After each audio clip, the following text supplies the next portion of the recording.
Ever wondered how Amazon knows exactly what you want to buy? You look at the pair of headphones and magically it shows you a perfect charging case, a better alternative, and accessories you didn't even know existed. Today I'm going to show you how exactly that works. And no, it's not magic, it's vector search with the help of Quadrant. Here is the secret. Amazon doesn't just look at what other people bought. They convert every product into a vector, a list of numbers that captures what that a product means. Wireless headphones that cost around, let's say, 100 rupees or $100, all end up close together in vector space. Then, when you look at a product, they ask Quadrant, what vectors are closest to this one? And boom, instantly personalized recommendation in milliseconds. And by the end of this video, we are going to build the exact same system. We'll generate 10,000 realistic products, convert them to vector, store them in Quadrant, and build a recommendation engine that works in real time. And the exact same technology powers Netflix recommendation, Spotify playlist, TikTok's for you page, let's say, and even Pinterest's visual search. And today we are going to do all in Google Colab. No servers to set up, no credit card required. Quadrant runs in memory right inside the notebook. So let's build it. First things first, let's install everything we need from this cell. And I'm in Google Colab as you can see, and I've created a new notebook. You can name it anything. So let's install it. It'll take 10 to 20 seconds. As you can see, Quadrant client over here, right? This is our vector database. What you can say, this is the star of our show, right? And the sentence transformer you can see over here converts texts to vector. And here is a faker. The faker is very helpful. It generates product data, which is like realistic, but not like conventionally real. So yeah, as you can see, all the packages are installed. Next, we will import everything from this cell. Let's run it again. So as you can see, all the libraries are being imported, but I wanted to focus on this line. So this is our connection to Quadrant, and this Quadrant client.http one. This is very important. You can see that these are the data structures we'll use like collections, vectors, point, and payloads. Now for something amazing, look at this cell and particularly into this line. With one line, we are spinning up a full vector database inside this collab notebook. Yep, as you can see, look. In production, you would connect to Quadrant Cloud with your URL and API key. But for learning, this in-memory mode is perfect.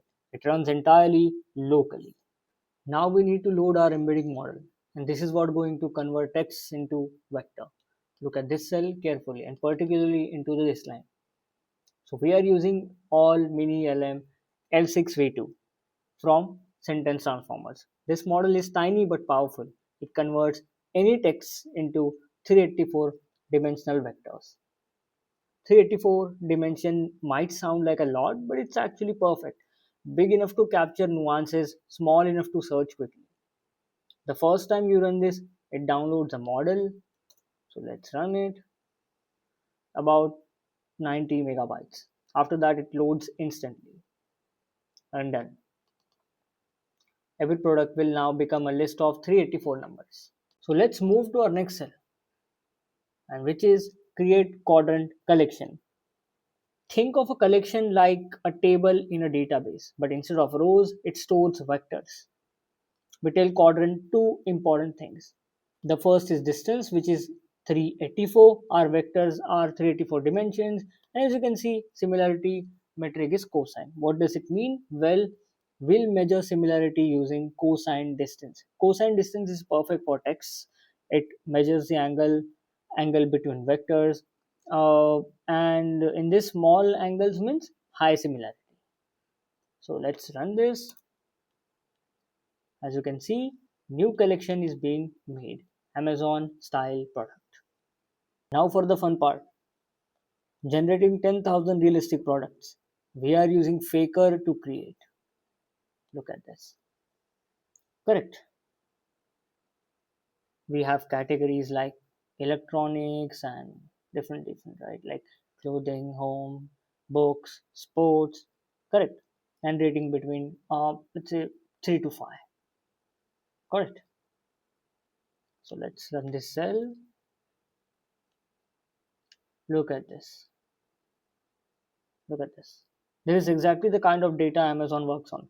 Realistic products with categories, prices, description, etc. All right. So this is cell number 7, and we have reached the most important cell, and this is where magic actually happens. We have 10,000 products sitting in data frame right now, but to make them reachable or searchable by the meaning, we need to convert them into vectors and store them in quadrant. This actually takes each product and create a rich text representation by combining the name, description, category, and brand. Why do we do this? Well, because embedding model works best when it has maximum context. A product name alone isn't enough.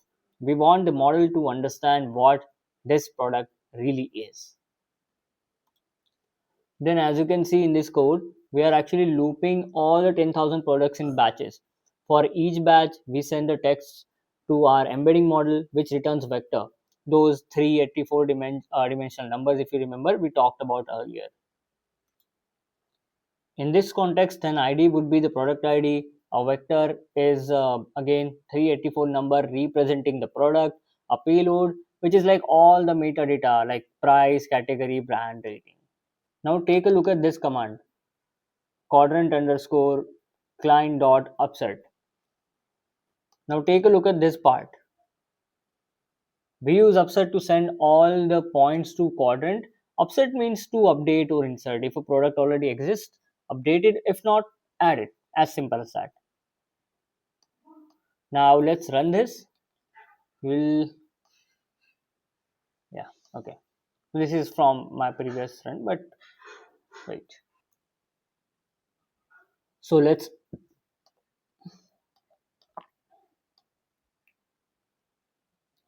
run this. You will see a progress bar down here, right? If not, then it's being loaded, so you don't have to worry about that. It'll take about 2 to 3 minutes to for all 10,000 products in production. You do this in the background as products are added to your catalog. So while this run, um, think about what's happening. Every single product is becoming a point vector space. Wireless headphones from different brands will end up close together. Sci-fi books will cluster, running shoes will group. Quadrant is building a map of your entire product catalog based on meaning. And it's done. As you can see, now 10,000 products are in quadrant as vectors. Before we go further, let's verify that everything actually worked. We are going to ask quadrant two simple questions. Look at this. First we ask, how many vectors do you have stored? This calls quadrants collection info endpoint. So let's run it. As you can see, look, 10,000 vectors exactly as expected. And here is product ID 1. As you can see, it's 384 dimensional vector. Look, correct. Just a long list of numbers, and below that, all the metadata like name, price, category, brand. That's the payload. Right. This is crucial. Every vector in quadrant carries its metadata with it. So when we find similar product, we instantly have all the information we need to display regarding them. Now moving to the next cell, which is our ninth cell, we have built a brain of our recommendation system. Two functions that will do very heavy lifting. Here's the first function. Have a look at this. Get recommendations by ID. Right. So this first function is like it asks quadrant for products vector. Then it says to vector, find me the vectors closest to this one.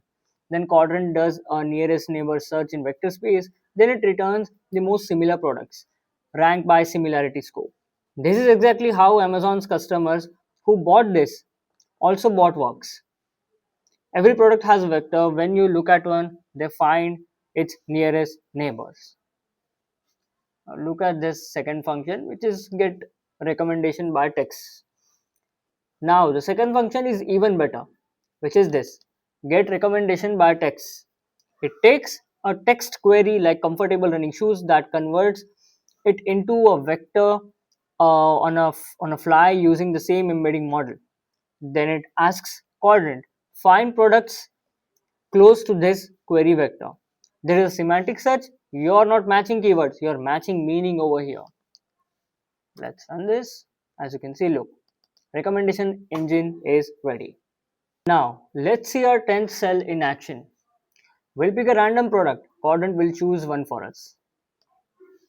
Now for that, we'll run this cell. Let's see what it has got. So as you can see, we got shoe sneakers of $295, and it is having 73.7% of match. Correct. Then we got accessory sneakers, which is in category accessories. As you can see, it is $218, and it has got 72.1% of match. If you will run this code even further, you will find more things, right, which are matching even more, because it is just going to give you random things which are matching in a similar way, right? As you can see, this thing, North Face head cycling equipment, it is $288, but it is matching 76.7%. Correct. And this is how you can decide how many recommendations to show. And this is how you can decide how many recommendations to show or set a threshold for relevance. Now here is the really cool part, semantic search. This is what Google does. This is what Amazon's search bar does. I'm going to type here, let's say first I have to run this, and then I'll type sports shoes, right? As you can see, the nearest search was being being retrieved. Let's say this thing has 62.9% of semantic similarity. It means no keyword search was being done. It was actually looking for the meaning. So what is the first thing? It is Nike No Team sports gear. So if you're wondering why, like if we are searching for the shoes, then why is it showing me the gear? Well, the reason is we only have 10,000 products here, and if we had, let's say, lakhs and lakhs of products, which is what happens in the real time, right? So there would have been a lot of things, or a lot of shoes, let's say, particularly to our need. Right now we don't have that. So let's type something else. For example, casual shoes. As you can see, now you got it. H&M different shoes sneakers, 59.1% of semantic similarities. You can still tweak the similarity logic and all that thing. Okay.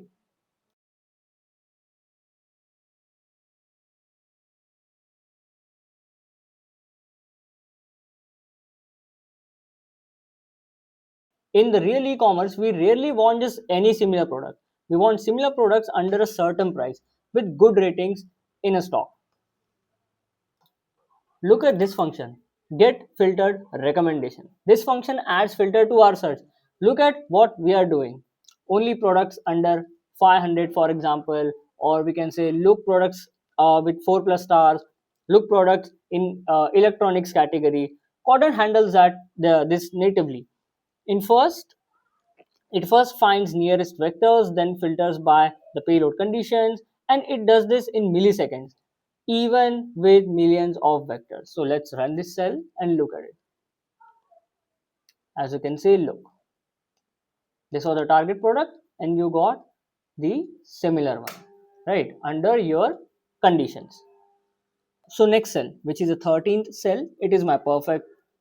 So next cell, it is the 13th cell, it's my favorite cell. We are going to actually see what 10,000 products vectors actually look like. So let's run this and let's wait for it. We are using a technique called TSNE. Here's the problem, like our vectors are 384 dimensional, right? So humans can't visualize 384 dimensions. So TSNE projects them down to 2 dimensional while preserving the relationships. Points that are close in 384 dimension remain close in 2D. As you can see, look, each dot is product, 1000 sample. This is, like you can say, grouping, right? And every color has a meaning. Look at this, how beautifully it has clustered itself. The blue region, you can say, the blue region you can see, right?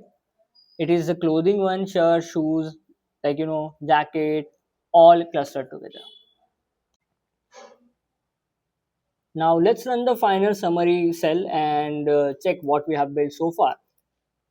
So as you can see, all the details are here. And here's the takeaway as well. Vector databases like Quadrant transform how we build recommendation systems. Instead of rigid rules or slow collaborative filtering, we use the mathematics of meaning to find the similar items in milliseconds. If this video helped you to understand vector search, smash that like button, subscribe for more AI engineering tutorials. I want to see what you build. Tag me with hash quadrant, hash vector search, or hash high devs. Thanks for watching. Now go build something amazing.